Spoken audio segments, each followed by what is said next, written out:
श्री राम जय जय राम। श्री राम जय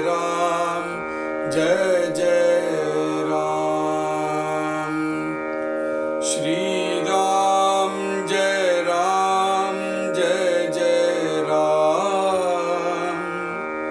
श्री राम जय जय राम। श्री राम जय जय राम।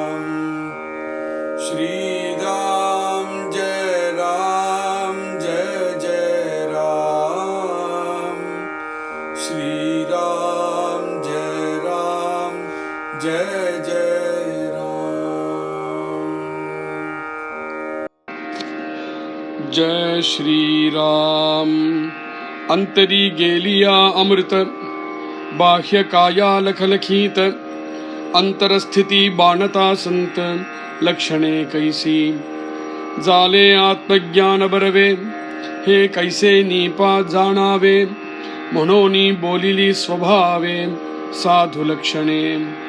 ऐक सिद्धांचे लक्षण, सिद्ध म्हणजे स्वरूप जाण, ते पाहता वेगळेपण मुळीच नाही।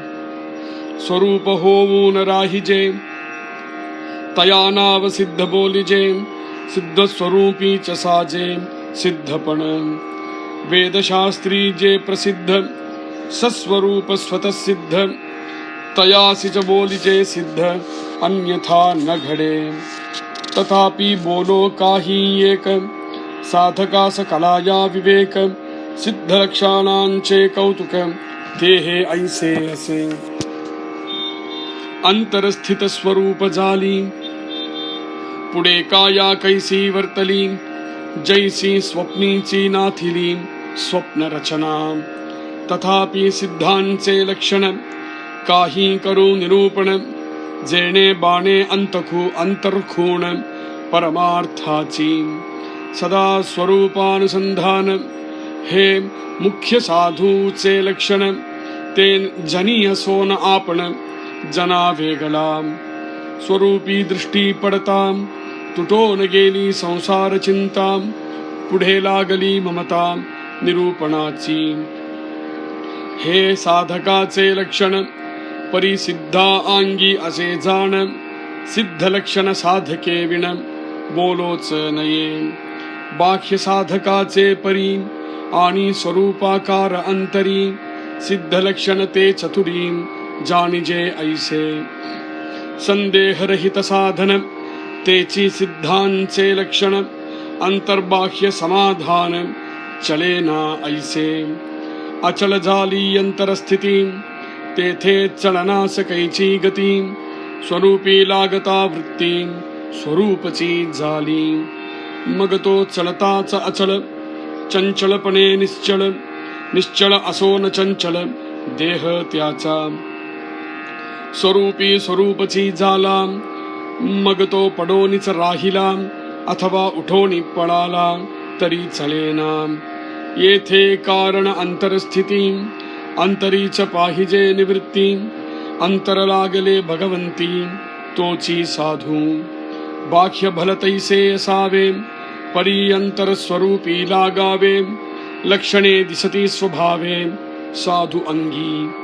राजी बैसता अबलिळा, अंगी बाणे राजकला, स्वरूपी लागता जिव्हाळा लक्षणे बाणती। एरवी अभ्यास करिता, हातान चढती सर्वथा, स्वरूपी राहावे तत्वता स्वरूप होऊनी। अभ्यासाचा मुकुटमणी, वृत्ती राहावी निर्गुणी, संत संगे निरूपणी स्थिती बाणे। ऐसी लक्षणे बरवी, स्वरूपाकारे अभ्यासावी, स्वरूप सोडिता घोसावी भांबावती। आता असो हे बोलणे, ऐका साधूची लक्षणे, जेणे समाधान बाणे साधका अंगी। जय श्री राम।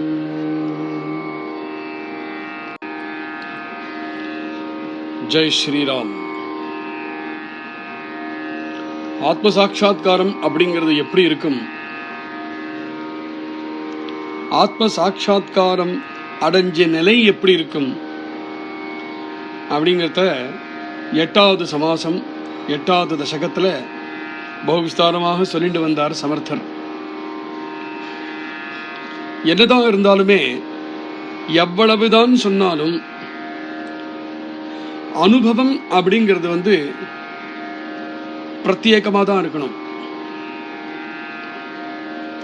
ஒரு இடத்தை பற்றியோ ஒரு பொருளை பற்றியோ வர்ணிச்சு விடலாம், சொல்லிவிடலாம்.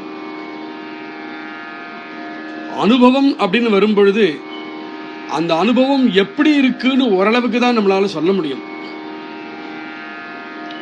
தித்திக்கிறது அப்படின்னா எவ்வளவுதான் வர்ணிச்சாலும் தித்திப்ப வர்ணி மாளாது. அதுபோல பயம் அப்படின்னு சொன்னாலும் பயத்தை பத்தி எவ்வளவுதான் வர்ணிச்சாலும் பயம்னா என்னன்னு தான் ஒரு தடவும் ஒரு விஷயத்துல பயந்ததுக்கு அப்புறம் தானே பயம்னா இப்படி இருக்குன்னு தெரியும். எத்தனைதான் வர்ணனை மணிக்கூர் கணக்கா வர்ணனை பண்ணினாலும் தான் அனுபவிக்கிற வரையிலும் உண்மையா அது என்னதுன்னு தெரியாது. அதுவரையிலும் அதை பத்தி நம்ம எதைதான் சொன்னோம்னாலும் சாப்திகமான ஞானம் தான் அது.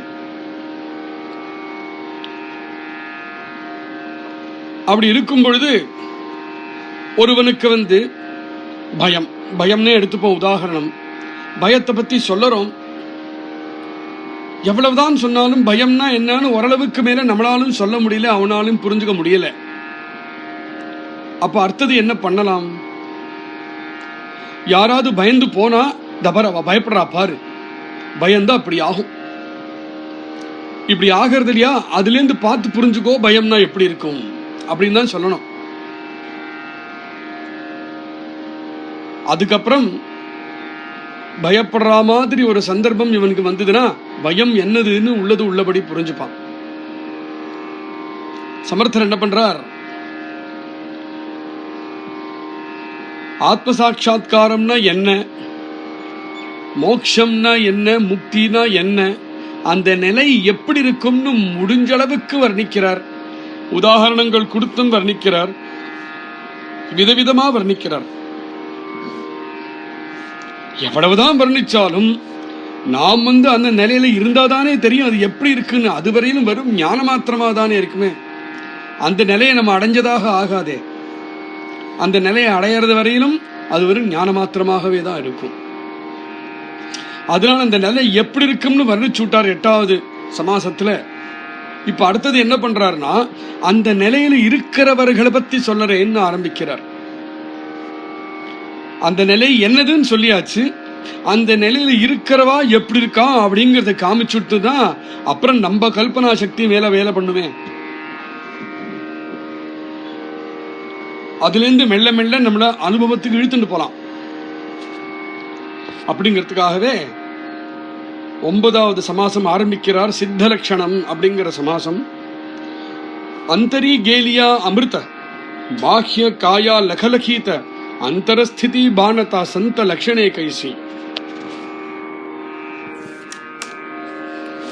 ஒரு கால ஒரு மனுஷனுக்கு அமிர்தம் கிடைச்சு கொடுத்துன்னு வைப்போம். அமிர்தம் அப்படிங்கிறது தேவர்கள் கையில தான் இருக்கு, நம்ம கையில கிடையாது. அந்த அமிர்தத்தை பத்தி பேசுறார். அமிர்தமாக இருக்க ஆத்மஸ்வரூப ஸ்திதி பத்தி பேசல, அந்த அமிர்தத்தை பத்தி பேசல, தேவர்கள் பருகிற அமிர்தத்தை பத்தி பேசுறோம். தெய்வீகமான ஒரு வஸ்து. ஒருத்தனுக்கு கொஞ்சம் போல அமிர்தம் கிடைச்சுட்டு அவன் குடிச்சு விட்டான், அந்த அமிர்தத்தை பிராசனம் பண்ணி விட்டான் அப்படின்னாலே என்ன ஆகுமாம்? பாஹ்ய காயா லகலகித, அவனுடைய திருமேனியே ரொம்ப வித்தியாசமா ஆயிடுமா, தேஜஸ்வரூபமா இருக்கும். அவனை பார்த்தாலே லகலகீத அப்படிங்கிறார் சமர்த்தர். அவனை பார்த்தாலே ஜொலிப்பான். சாதாரணமா நம்ம இருக்கிற மாதிரி இருக்காது அவன் உடல். ஏன்னா அமிர்தம் பிராசனம் பண்ணின உடல். இது தேவாமிர்தம் பிராசனம் பண்ணின அமிர்தம் தான் அது. ஆனா உண்மையான அமிர்தம் ஏதோ ஆத்மஸ்வரூபத்தை சம்பாதிச்சென்றவன் எவனோ அந்தரஸ்திதி பானிதா சந்த லட்சணே கைசி. எப்படி அமிர்தத்தை பிராசனம் பண்ணிவாளுடைய அவளை பார்த்தாலே, அவளுடைய மேனிய பார்த்தாலே நம்மளுக்கு வித்தியாசமாக தெரியறதோ, ஆனா அதே மாதிரி ஆத்ம சாட்சா்காரம் ஆனவா இருக்காளே, அவளிடத்தையும் சில லட்சணங்கள்லாம் தெரியும். லட்சணே கைசி. அமிர்தம் சாப்பிட்டவன், தேவாமிர்தத்தை பருகினவன் நம்ம கூடவே பழகின்றிருந்தாலும், நம்மள மாதிரியே இருந்தாலும், தேவாமிர்தம் சாப்பிட்டுட்டான் அப்படிங்கிறதுனாலேயே விலட்சணமாக இருப்பான் பார்க்க. அது மாதிரி எத்தனை படிப்படியா சின்ன சின்ன சின்ன குட்டி குட்டி குட்டி படியா அழைச்சிட்டு போற சமர்த்தர். அருமையான ஒரு பாதை, அருமையான ஒரு சைலி. தேவாமிர்தம் சாப்பிட்டவன் நம்ம கூட இருக்கும் பொழுதே, நம்ம கூடயே இருந்துருந்தாலும் பார்க்கறதுக்கு விலட்சணமா எப்படி இருப்பானோ, அது மாதிரி சஸ்வரூபத்தை உணர்ந்தவர்கள், சாதுக்கள், சந்துக்கள் நம்ம கூடவே இருந்தாலும் விலட்சணமா இருப்பா. இதுதான் முதல் விஷயம். எல்லா விதத்திலும் நம்மள மாதிரியே இருப்பா, ஆனா விலட்சணமா இருப்பா. இப்ப இந்த வைலட்சண்யம் என்னதுங்கிறது தான் இப்ப சொல்ல போறார். जाले आत्मज्ञान बरवे हे कैसैनी पा जानावे मनोनी बोलिली स्वभावे साधु लक्षणे. யாருக்கு நன்னாவே ஆத்மஜான பரவே, யாருக்கு நன்னாவே ஆத்மஜானம் சாதிச்சுடுத்தோ, இவ ஆத்மஜானி அப்படின்னு எப்படி கண்டுபிடிக்கணும்? ஆத்மஜானம் அந்த மாதிரி போலி வேற சில பேர் இருப்பா இல்லையா? அதனால உண்மையான ஆத்மஜானிய லட்சணங்களை சத்குருநாத்தாள் கிட்ட தெரிஞ்சுட்டு தான் போய் பார்க்கணும். இல்லைன்னா எங்கேயா போய் தெரியாம ஏமாந்துடுவோம். ஹே கைசேனி பா ஜானாவே, இது எப்படி தெரிஞ்சுக்கணும்? மனோனி போலிலி சுபாவே சாது லட்சணே. அதனால நான் உங்களுக்கு சாது லட்சணம் என்னது அப்படிங்கறத நான் எடுத்து சொல்றேன். இங்க என்ன பண்றார்? ஸ்வபாவே அப்படின்னு ஒரு சப்தம் இங்க போட்டிருக்கார். போலிலி ஸ்வபாவே சாது லட்சணே. இது ஒளிஞ்சின்னு இருக்கு இந்த சப்தம் இங்க. ஸ்வபாவே அப்படிங்கிறது ஏன் வருதுன்னா, என் இடத்துல நீங்க இதை கேட்டேனானால் என் ஹிருதயத்துல இருக்கிறத நான் உங்களுக்கு சொல்லுவேன் அப்படிங்கிறார் சமர்த்தர். சுவாபாவிகமாகவே நான் எதை கருதுறேனோ அந்த விஷயத்தை உங்களுக்கு நான் எடுத்து கொடுப்பேன். வேறது என்னன்னா, இதை தவிர வேற எனக்கும் தெரியாது. எனக்கு இதுதான் தெரியும். எனக்கு இதுதான் தெரியுங்கிறது வெறும் தெரியறது ஞானம் அப்படிங்கிற மாத்திரம் இல்லாமல், எனக்கு எது தெரியுமோ அதுவே எனக்கு சுபாவமாகவும் இருக்கு அப்படிங்கிறது கூடமான ரகசியமான விஷயம். அதனாலதான் சாதுக்கள் பேசும் பொழுது வாயா வார்த்தையா எதுவும் பேசுறதுல தன்னுடைய சுபாவம் ஏதோ அதுதான் அவளுடைய வச்சனங்கள்ல பரிமளிக்கிறது.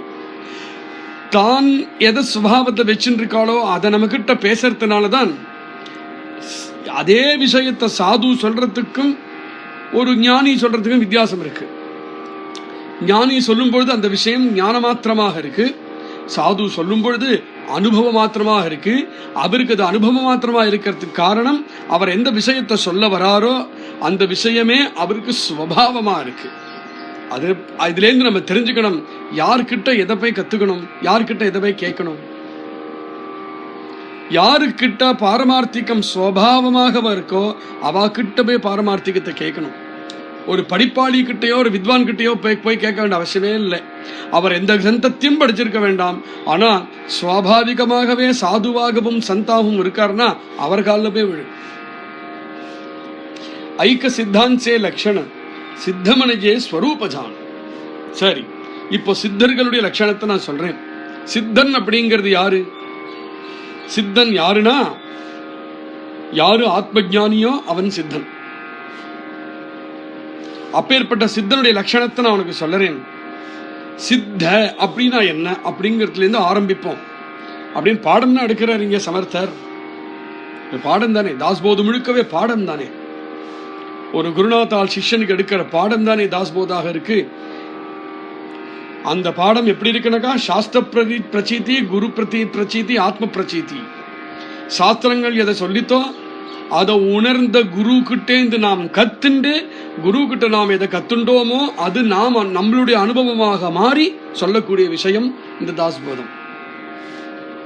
அதனால தாஸ்போதம் அப்படிங்கிறது ராமதாச போத தான். அவருக்கு அவர் போதத்துல எது இருக்கோ, அவருடைய பிரச்சீதியில எது இருக்கோ அதை சொன்னார். அவருக்கு போதத்துல எது இருக்கு, அவர் குருநாத்தால் அவருக்கு எதை போதிச்சாரோ அது இருக்கு. குருநாத்தால் கிட்ட என்ன இருக்கு, சாஸ்திரம் என்ன சொல்லித்தோ அது இருக்கு. அதனால தாஸ்போத் அப்படிங்கிற கிரந்தம் ஒரு அனுபவத்தை வெளிப்படுத்தக்கூடிய ஒரு கிரந்தம். ஐக்க சித்தாஞ்சே லட்சண. சித்தனா யாரு? சித்தமணிஜே ஸ்வரூபஜான. சித்தனாலே ஸ்வரூப அப்படின்னு அர்த்தம்.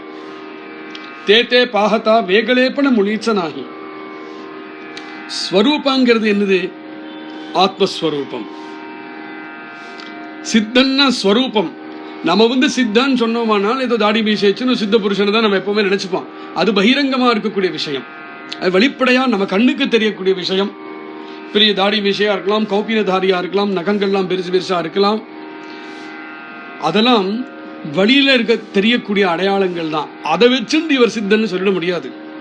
உள்ளவர் சித்த புருஷனா இருக்கிறதுனால வழியில் இது எப்படி இருந்தாலும், தன் சரீரம் எப்படி இருந்தாலும் இந்த கருதாம அப்படி இருக்கிறதுனாலதான் அவன் அப்படி இருக்கா. அதை சொல்றாரு இங்க. சித்தமணிஜே ஸ்வரூப.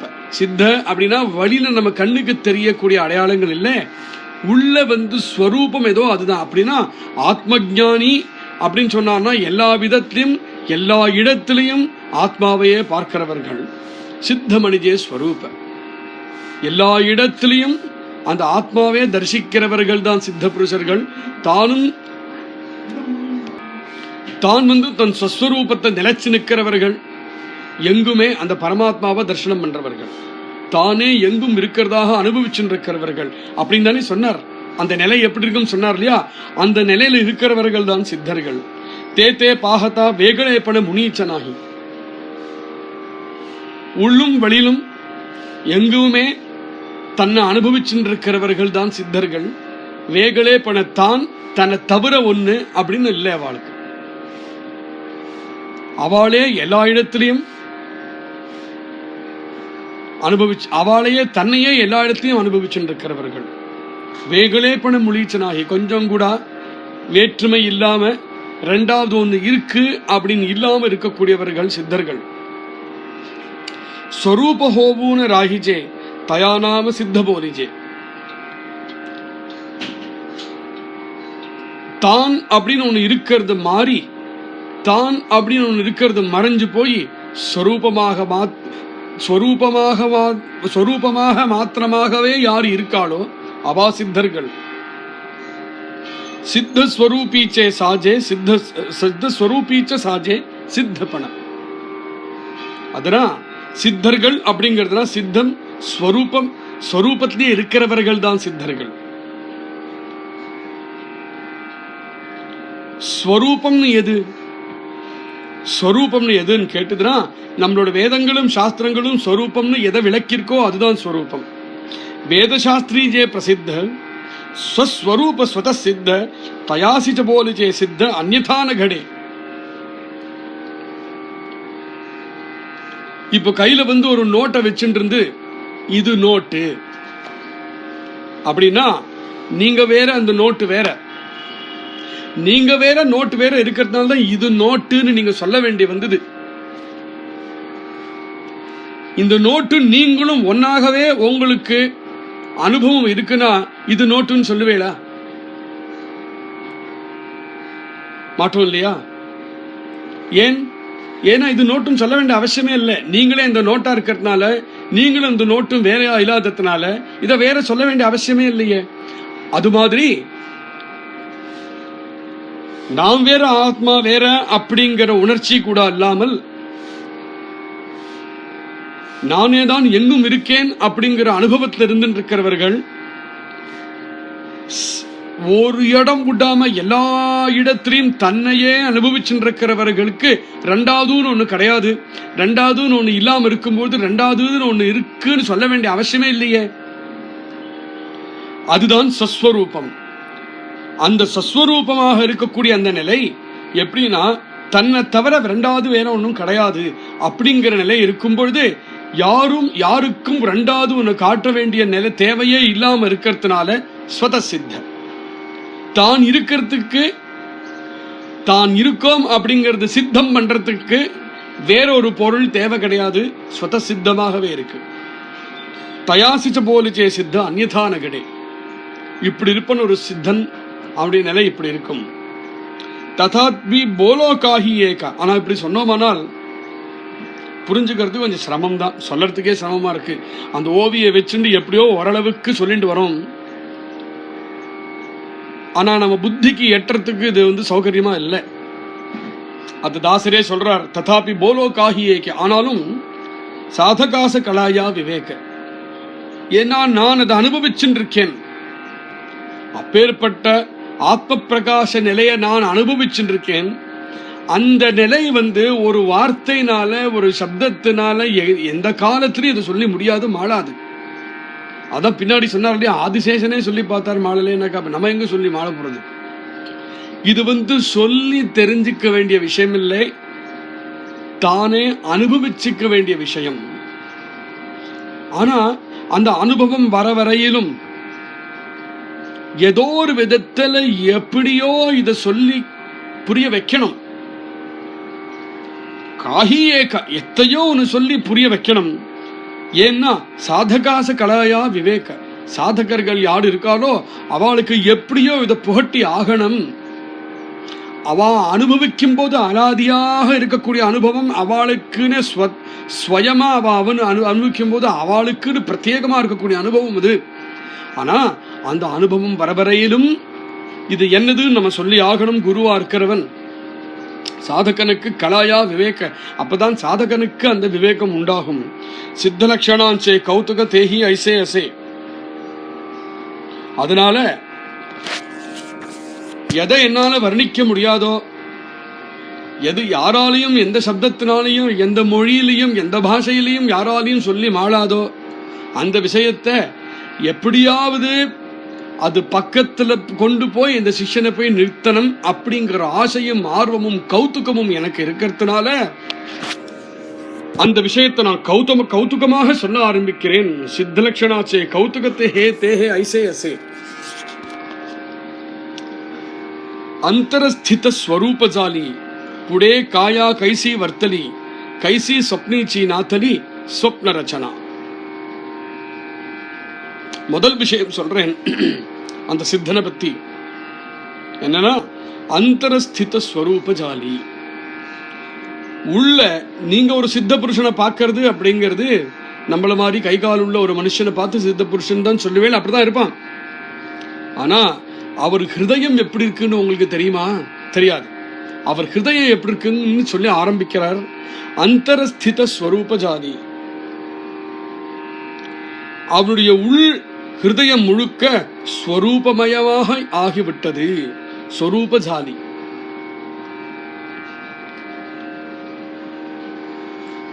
நான் இன்னார், நான் இந்த பேர் உள்ளவன், நான் இந்த ஊர்ல இருக்கிறவன், நான் இந்த தொழில் இருக்கிறவன் அப்படிங்கிற ஒரு அகங்கார புத்தியே இல்லாம இருக்கக்கூடிய ஒரு நிலை.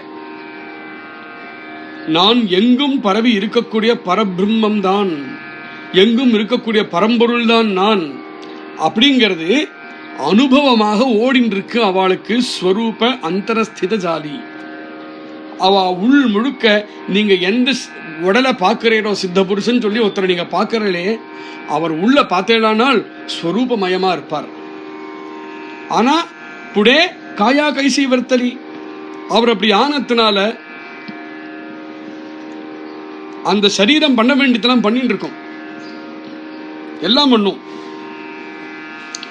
ஜெய்சி ஸ்வப்னி சீனாத்திலி ஸ்வப்ன ரச்சனா. அது எப்படின்னா சொப்பனத்துல என்னெல்லாமோ விஷயங்கள்லாம் நடக்கும், என்னெல்லாமோ ஆக்டிவிட்டிஸ் நடக்கும் சொப்பனத்துல. அவ்வளவும் பொய். சொப்னத்தை யாராவது சத்தியம் சொல்லுவனா? சொப்னத்தை நடக்கிறது எல்லாமே பொய் தானே. எப்படி சொப்னத்தை நடக்கிறது எல்லாம் பொய்யோ, ஆனா எல்லாம் நடந்துட்டு இருக்கோமோ சொப்னம் பார்த்துட்டு இருக்கிற வரையிலும் இந்த பிரபஞ்சமும் தேகமும் எல்லாம் பொய்யா இருந்தும் சொப்பனம் கலையிறது வரைக்கும் எல்லாம் அப்படி நடந்துட்டு இருக்கோமோ அது மாதிரி பொய்யாவே நடந்துட்டு இருக்கோம். எல்லாம் தேகத்தினால, அவர் தேகத்தினால என்னெல்லாம் நடந்துட்டு இருக்கோ மித்யை தான். மித்யை அப்படிங்கிற நிலைக்கு என்னென்னலாம் ஆகணுமோ அந்த இதெல்லாம் நடந்துட்டு இருக்கும். ததாபி சித்தாந்தே லட்சண காஹி கரு நிரூபண ஜேனே பானே அந்தர்கூண பரமார்த்தாச்சு. ஆனாலும் சித்தர்களுடைய லட்சணத்தை எத்கிஞ்சித்து கொஞ்சம் நான் வர்ணிக்கிறேன். ஜேனே பானே அந்தர்கூண பரமார்த்தாச்சு. அதை நான் வர்ணிக்க காரணம், அதை வர்ணிக்க முடியாதுன்னு சொன்னதுக்கு அப்புறமும் நான் ஏன் வர்ணிக்கிறேன்னா, நான் சொல்லக்கூடிய வர்ணனையை கேட்டதுக்கு அப்புறம் அந்த வர்ணனையை நீங்க தியானம் பண்ணுவேளே, உங்க தியானம் பண்ணும் பொழுது அந்த தியானத்துல நீங்க கேட்ட விஷயம் அனுபவமாக பரிமளிக்க ஆரம்பிக்கும் அப்படிங்கிற ஒரு பெரிய விஷயத்தை சொல்றாரு. இங்கதான் அப்படியே நிலை மாறக்கூடிய இடம் இதுதான்.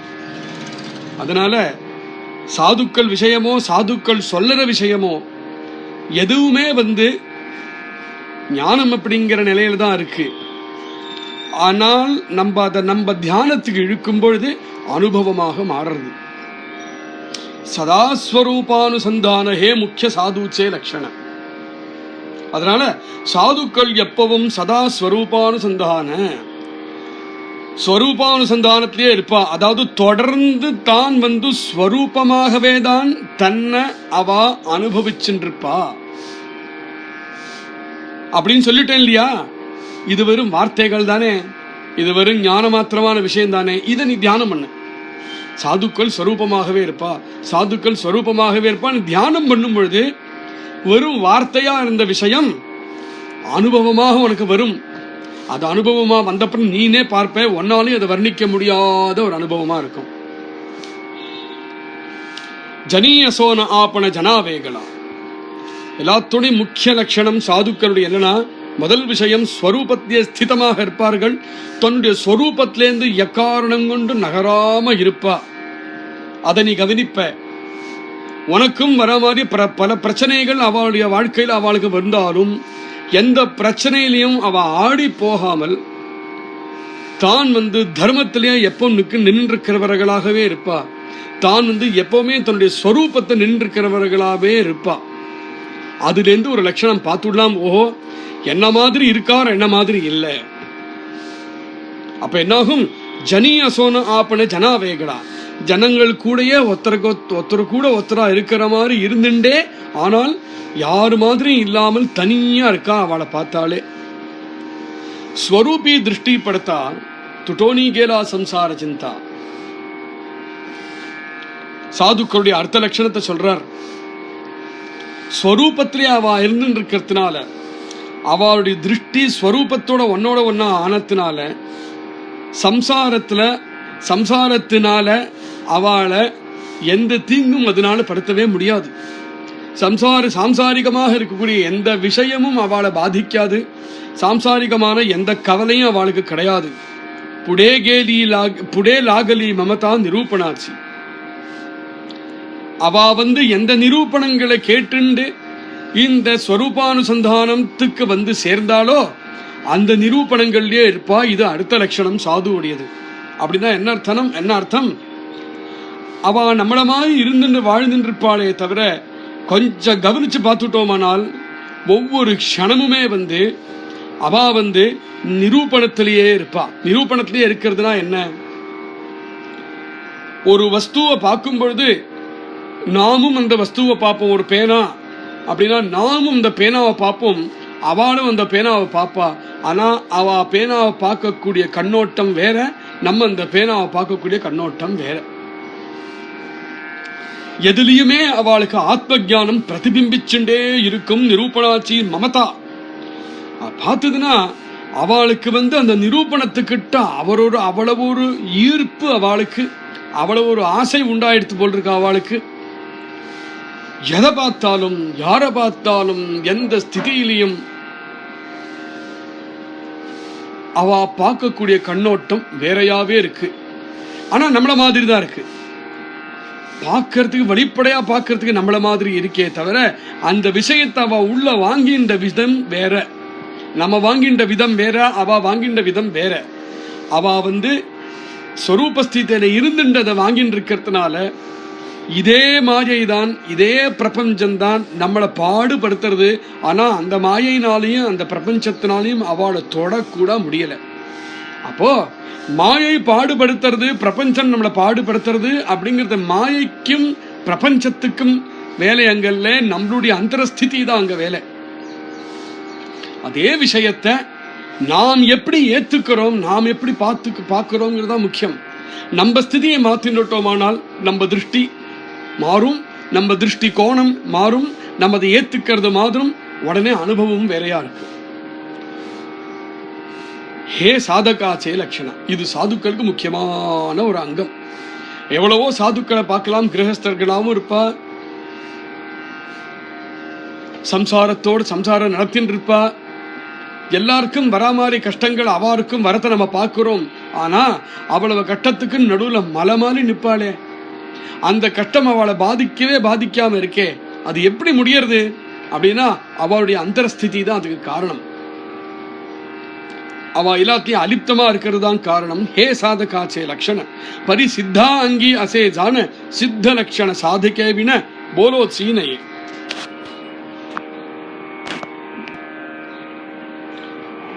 அடுத்த விஷயம் அவகிட்ட என்ன பார்க்கலாம்னா, அவளை பார்த்ததுன்னா அவளே சாதகர்கள் மாதிரி தான் இருப்பா பார்க்க. இப்போ ஒருவன் ஒரு விஷயத்தை அடைஞ்சுட்டான்னு வச்சுப்போமே, அந்த விஷயத்தை அடைஞ்சதுக்கு அப்புறம் எதனால அந்த விஷயத்தை அடைஞ்சானோ அதுக்கு திருப்பி போக மாட்டான்லவா. ஒரு எக்ஸாம்பிள் பார்ப்போம். ஒருத்த மேனேஜ்மெண்ட் கிராஜுவேட், பெரிய மேனேஜ்மெண்ட் கிராஜுவேட் ஆயிட்டான்னா, அது ஆனதுக்கு அப்புறம் திருப்பியும் அவன் மேனேஜ்மெண்டா கிராஜுவேட்டா ஆகிறதுக்கு என்னெல்லாம் பண்ணிட்டு இருந்தானோ அதெல்லாம் பண்ணிட்டே இருப்பானா? இல்லை, இது தான் கிராஜுவேட் ஆயாச்சே, இனிமே திருப்பி இதை பண்ண வேண்டாமே அப்படின்னு இருப்பான் இல்லையா. சாதுக்களை பார்த்தா அப்படி இருக்க மாட்டாளா. எந்த சாதனைகளை பண்ணினதுக்கு அப்புறம் ஆத்மஸ்திதியை அடைஞ்சாலோ அந்த ஆத்மஸ்திதியை அடைஞ்ச பிறகும் திருப்பியும் அந்த சாதனைகள்ல ஈடுபட்டு இருக்கா. இது அடுத்த லட்சணம். இத சொல்லக்கூடிய லட்சணங்கள்லாம் அப்படியே நம்ம சத்குருநாத்தாள்கிட்ட பார்த்துட்டே வரலாம்.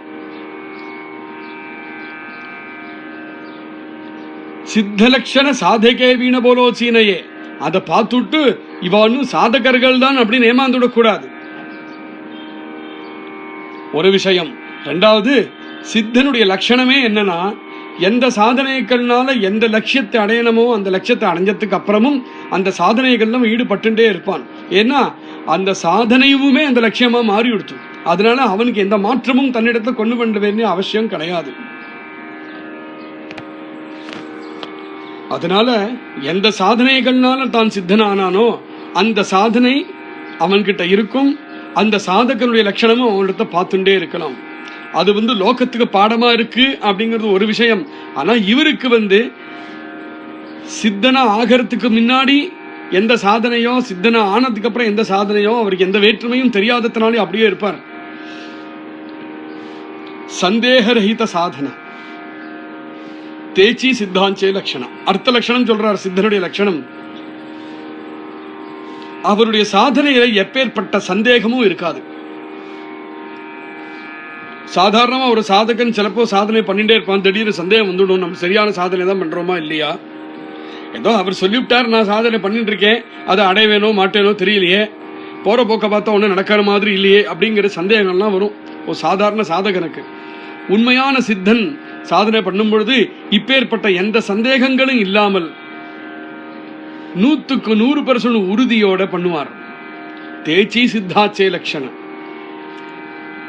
அவருக்கு எப்பேற்பட்ட சந்தேகமும் இல்லாததுனால எப்பவுமே சமாதானமான நிலையிலேயே இருப்பார். அப்படின்னா அவரை எதுவும் அசைக்காது. என்னவனா வரட்டும், மலைமலையான விஷயங்கள் வந்தாலும் அசைக்கவே முடியாதவரை அசையாம அப்படியே நிற்பார், மலை போல நிற்பார். அவர் தான் மலை போல நின்று தன்னை எந்த விஷயம் அசைக்க விடாம வச்சுண்டு தன்னை நாடி யாரு வராளோ அவளுக்கும் எதுவும் அவளை பாதிக்காம பார்த்துக்க கூடிய திறமை இவருக்கு இருக்கு. அதனால அந்தர்பாக்கிய சமாதான சலேனா ஐசே, ஒரு சலனமே இருக்காது அவர் இடத்துல, அசைக்க முடியாது அவரை. அந்தர்பாக்கிய. சில பேர் என்ன பண்ணுவா, எதனாலையும் பாதிக்கப்படாதவர் மாதிரி பழகுவா. ஆனா உள்ளம் அப்படி இருக்காது. உள்ள கிருட்டுன்னு சந்தேகத்தோட பயந்துட்டு இருக்கலாம். அப்படி இருக்க மாட்டா இவ உள்ளையும் அப்படிதான் இருப்பா. 4 பேருக்கு எதிர்க்க சித்தன் மாதிரி வேஷம் போடுறதெல்லாம் கிடையாது. உண்மையான சித்தன் அப்படி இருக்கவே மாட்டான். உண்மையான சித்தன் அந்த சமாதானமான நிலையில, சந்தேக ரஹிதமான இருக்கக்கூடிய நிலையில எப்பவும் இருப்பான். எந்த காலத்திலையும் இருப்பான், எந்த இடத்துலையும் இருப்பான், எந்த சந்தர்ப்பத்திலையும் இருப்பான். 4 பேருக்கு எதிர்க்கும் அப்படிதான் இருப்பான். யாருமே இல்லை, தான் ஏகாந்தமா இருக்காருனாலும் ஏகாந்தமா அப்படிதான் இருப்பான். எந்த மாற்றமும் இருக்காது அவர் இடத்துல. அதுதான் அந்தர்பாக்கிய சமாதான சலேனா ஐசே. அச்சலஜாலி அந்தரஸ்திதி. அவருடைய ஹிருதயம் எப்படி இருக்கு? அச்சலமாக இருக்கு. அச்சலம்னா என்னது? பிராபஞ்சிகமான எந்த விஷயங்களும் அவரை ஆட்டாது, ஆட்டி படைக்க முடியாது. எதாலுமே அவரை ஆட்டி படைக்க முடியாது. அதுதான் அச்சலமாக இருக்கக்கூடிய ஒரு ஸ்திதி. தே தே சலனாச கைச்சி கதி ஸ்வரூபி லாகதா விருத்தி ஸ்வரூபசி ஜாலி. தேதே சலனாச கைச்சி கதி. எப்பவுமே உற்சாகமா இருப்பார். இன்னொருத்தர உற்சாகப்படுத்தவும் படுத்துவார். மனசுக்கு தளர்ச்சியே அடையாம இருப்பார். இதெல்லாம் சொல்லிட்டு இருக்கிறது போது குருநாத்தால் ஸ்ரீ அண்ணாவை மனசை தியானம் பண்ணிட்டே இதை கேட்டுதுன்னா டக்குன்னு புரிஞ்சுவிடும் நம்மளுக்கு. எதுவும் அவரை பாதிக்காது அப்படின்னா என்ன? சலனாச கைச்சி கதி. திடமா இருப்பார், நொந்து போக மாட்டார், தளர்ச்சி அடைய மாட்டார், எப்பவுமே ஃப்ரெஷ்ஷா இருப்பார். அது மாத்திரம் இல்ல, அவர்கிட்ட எப்ப போனாலும் நம்மளை ஃப்ரெஷ் ஆக்கி விட்டுடுவார். நிச்சல அசோனி சஞ்சல தேகத்தியாச்சா. இப்படிலாம் இருக்காருங்கிறதுனால பாக்கிலாம் நம்மள மாதிரி இருக்கிற விற்த்திகள்லாம் விட்டுட்டாரோ கிடையாதே. நம்மள மாதிரியே சாப்பிடுவார், நம்மள மாதிரி தூங்குவார், நம்மள மாதிரி இங்கே அங்கும் போவார், வளைய வருவார், எல்லா வேலையும் பண்ணுவார். தேகத்தியாச்சா அசோன சஞ்சல. அவ தேகம் அப்படின்னு பார்த்துனா சஞ்சலம். ஒரு நேரம் ஒரு நிமிஷம் சும்மா இருக்க மாட்டார். அடுத்ததுக்கு அடுத்ததுன்னு ஏதாவது பண்ணிட்டே இருப்பார். ஒன்னா பிரவச்சனம் பண்றதோ, இல்லைன்னா கிரந்த லேகனம் பண்றதோ, இல்லைன்னா உற்சவங்கள் நடத்துறதோ ஏதாவது பண்ணிட்டு இருப்பார். தேகம் முழு சலனமா இருக்கு நம்மள மாதிரி.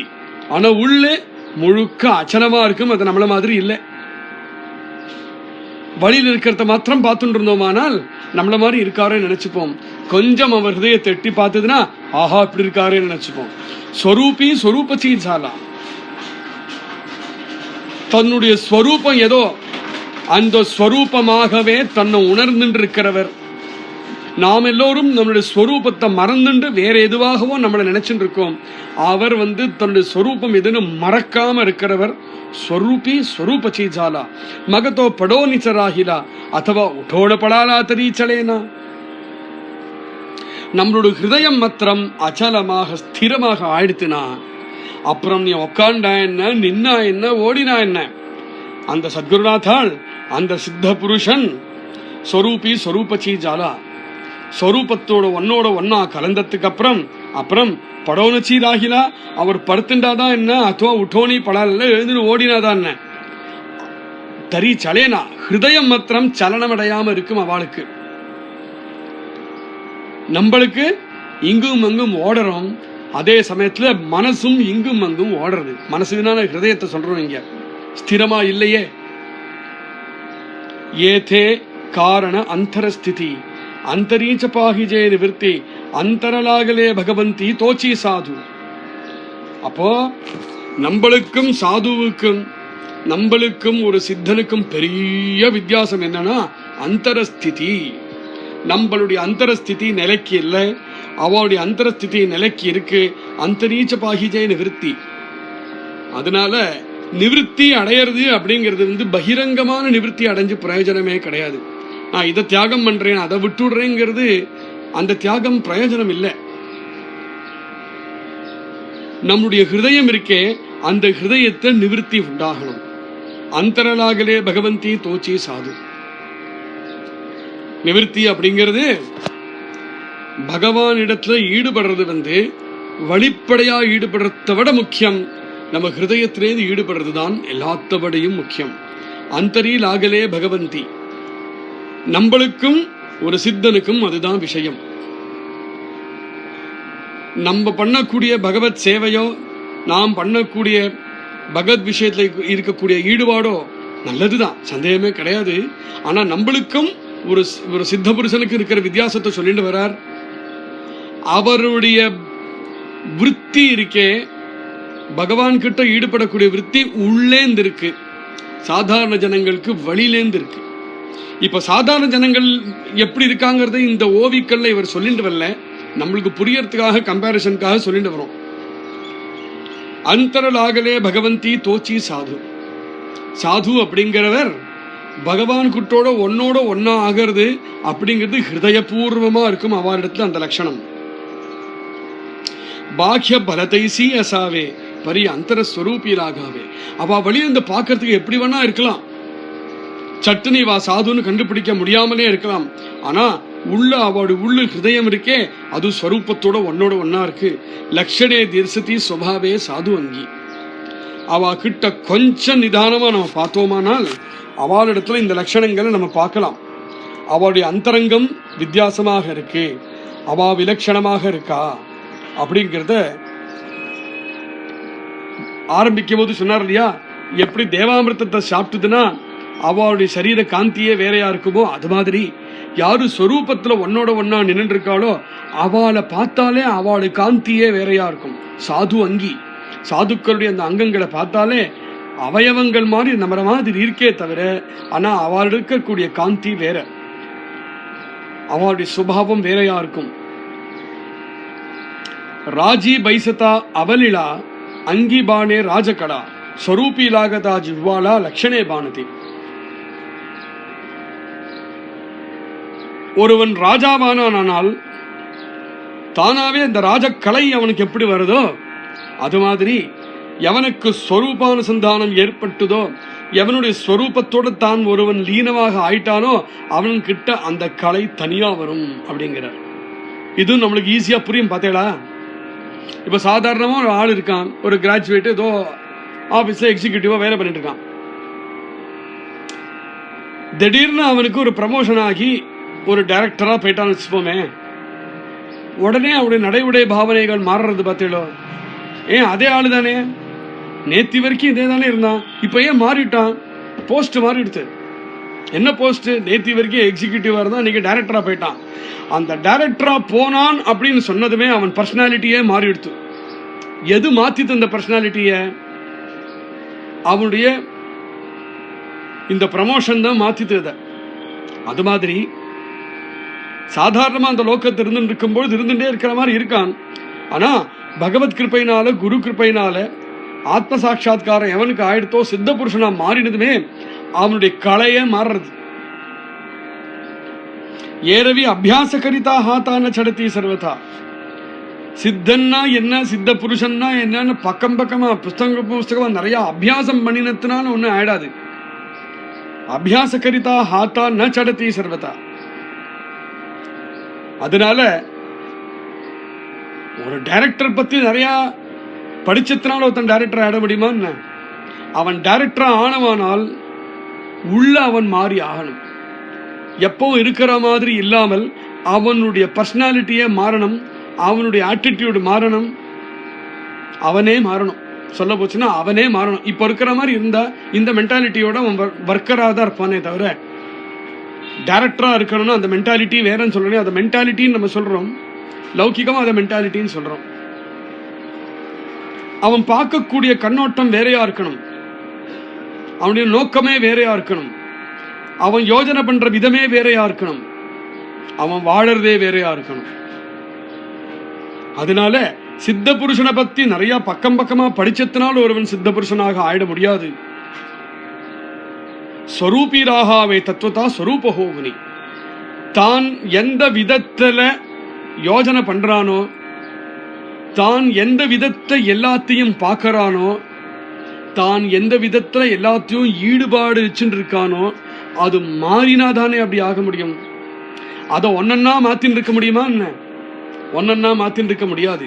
அப்போ ஸ்வரூபத்துல ஒன்னோட ஒன்னா ஆகணும் அப்படிங்கிற சாதனையை வச்சுன்னுட்டான்னா எல்லாம் டக்குன்னு தானா மாறிடும்.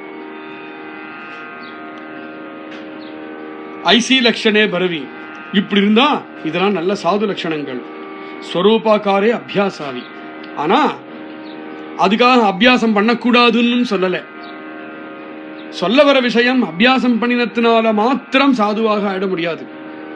அதே சமயத்துல சாதுனா என்ன, சாதுத்வம்னா என்ன, அப்படின்னா எப்படி ஆகணும் அப்படிங்கறத அபியாசம் குருநாத்தால் கிட்ட இருந்து பண்ணியே ஆகணும்.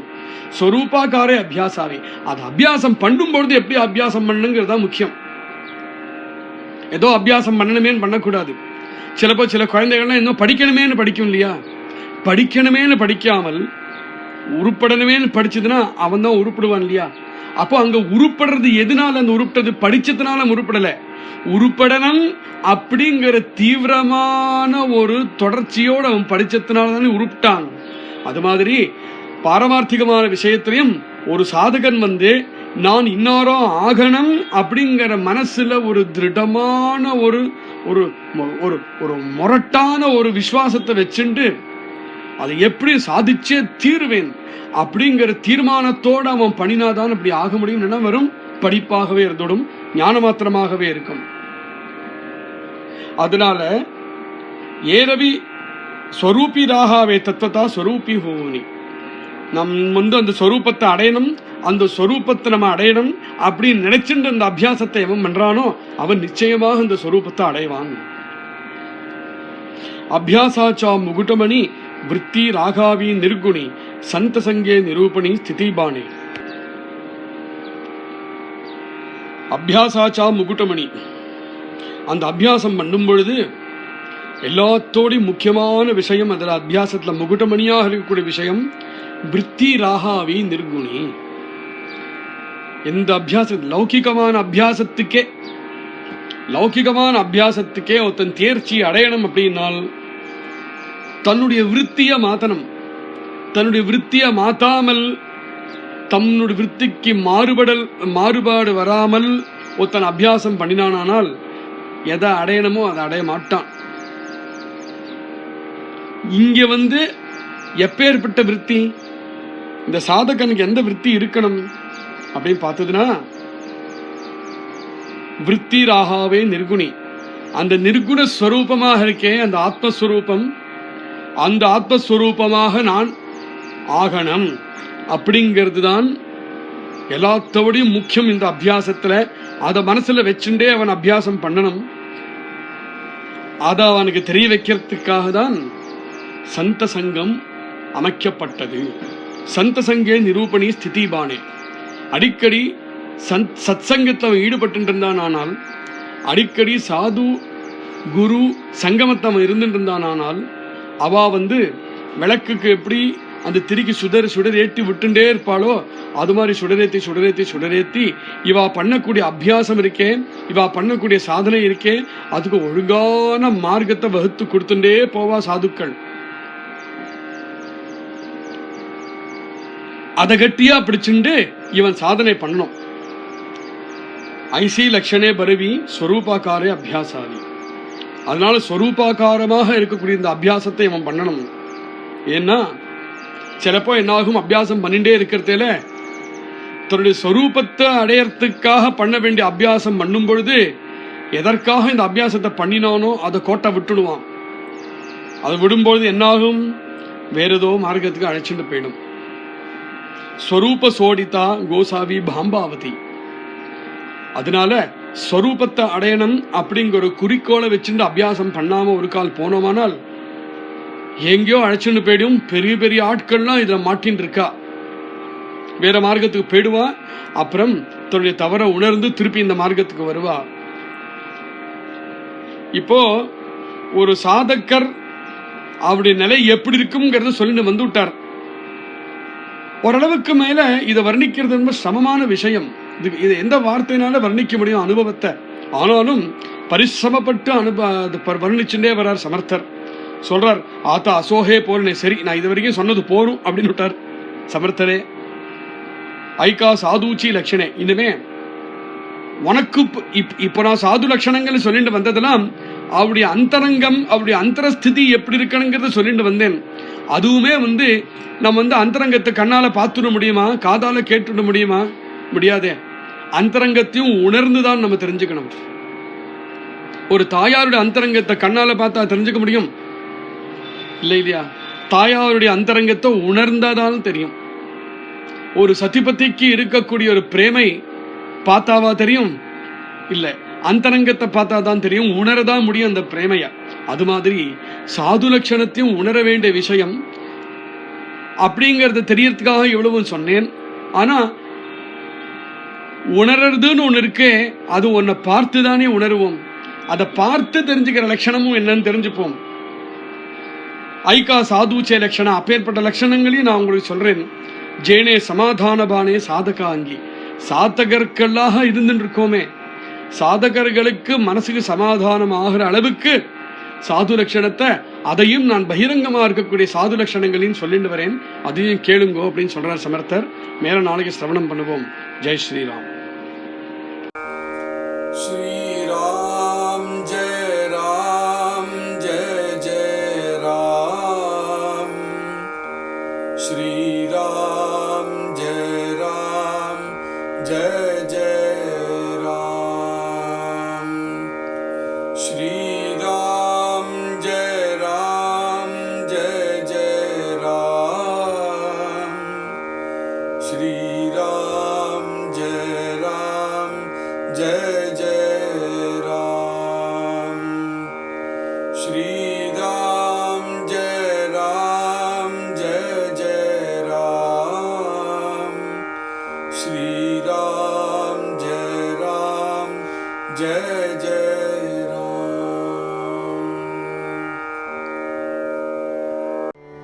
ஹரே கிருஷ்ணா ஹரே கிருஷ்ணா கிருஷ்ண கிருஷ்ணா ஹரே ஹரே, ஹரே ராம